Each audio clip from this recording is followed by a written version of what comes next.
Bienvenue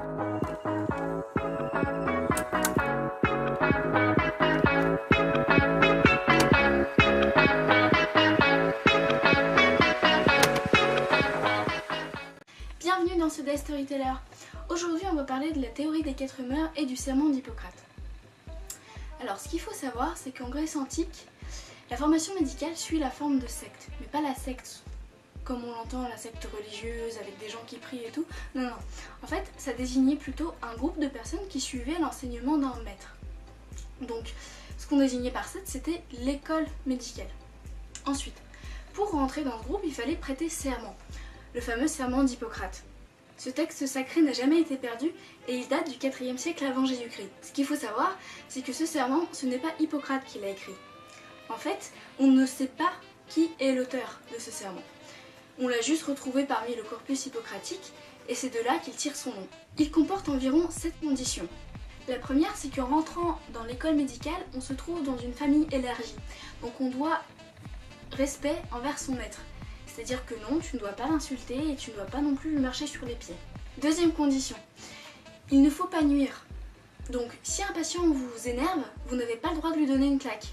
Troisième condition, le savoir médical est secret. Alors, secret pas tant que ça, parce qu'en fait, les maîtres de l'école peuvent le transmettre ailleurs, donc en dehors de l'école, mais il faut donner des sous-sous, ok?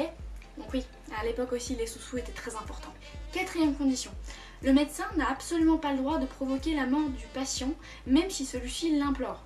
Donc si le patient est dans des atroces souffrances et qu'il le supplie d'arrêter sa vie, le médecin n'a d'autre choix que de le regarder souffrir et mourir. Il va te dire nique-toi. Aujourd'hui, il y a des pays dans lesquels on peut provoquer la mort si la personne souffre trop.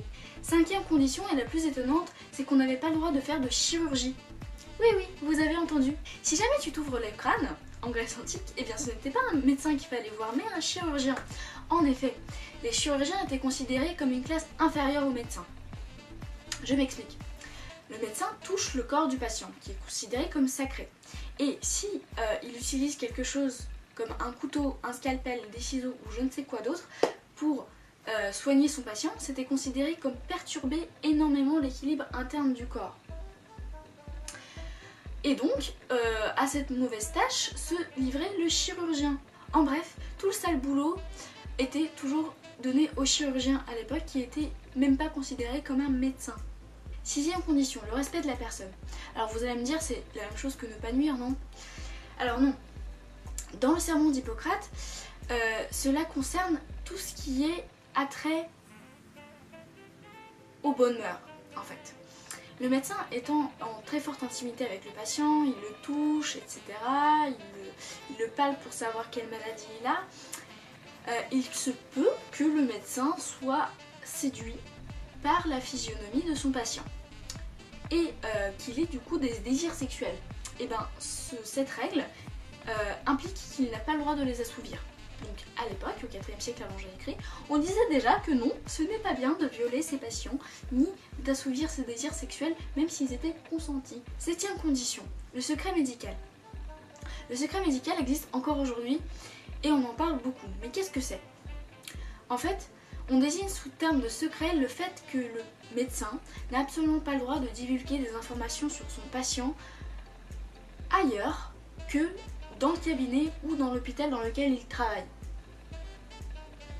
Donc, que Marius ait une maladie bénigne, du style un rhume, ce qui à l'époque n'était pas si anodin que ça. Bref, un rhume ou une oreille qui se décolle ou les doigts qui deviennent verts, à partir du moment où il entre dans le cabinet du médecin pour lui parler de son problème, le médecin eh bien, n'a absolument aucun droit d'en parler ailleurs. Donc il ne doit pas en parler à ses amis, à ses proches ou à qui que ce soit d'autre. Et ce, même à la famille de Marius. Le médecin, eh bien, il ferme sa gueule. Voilà en gros les conditions du serment. Le serment d'Hippocrate est encore en vigueur aujourd'hui, mais il a beaucoup été modifié. Notamment, le ton religieux a quelque peu été supprimé, avec l'invocation des dieux païens qui aujourd'hui n'existent plus, et le médecin doit toujours respecter certaines règles. Maintenant, revenons-en à la théorie humorale. Celle-ci a été formulée à Cos 400 ans avant Jésus-Christ par un gendre d'Hippocrate, Polybe. Pour un médecin de l'époque, le corps était composé de 4 substances. Le flegme, la bile noire, la bile jaune et le sang. Je m'explique. Le flegme concerne tout ce qui est mucus, donc crotte de nez. La bile jaune, c'est tout ce qui est sécrété par le foie. La bile noire, c'est tout ce qui est sécrété par la rate. Et le sang, le sang c'est nos globules rouges quoi. D'après Polybe, le corps serait en bonne santé à partir du moment où ces 4 substances sont en équilibre. D'ailleurs, en Grèce antique, on parle de dyscrasia pour déséquilibre et d'eucrasia pour équilibre. Le corps serait donc un système hydraulique où le bon fonctionnement dépend d'une bonne qualité, d'une bonne quantité et d'une bonne proportion entre les substances qui le composent. Sur ce, je vous laisse. La prochaine fois, nous parlerons de la théorie des tempéraments et de la signification des symboles que j'ai présentés dans l'introduction. J'espère que cette vidéo vous a plu. Si c'est le cas, n'hésitez pas à vous abonner parce que nous, par derrière, ça nous encourage de ouf à continuer ce qu'on fait. Tchuss!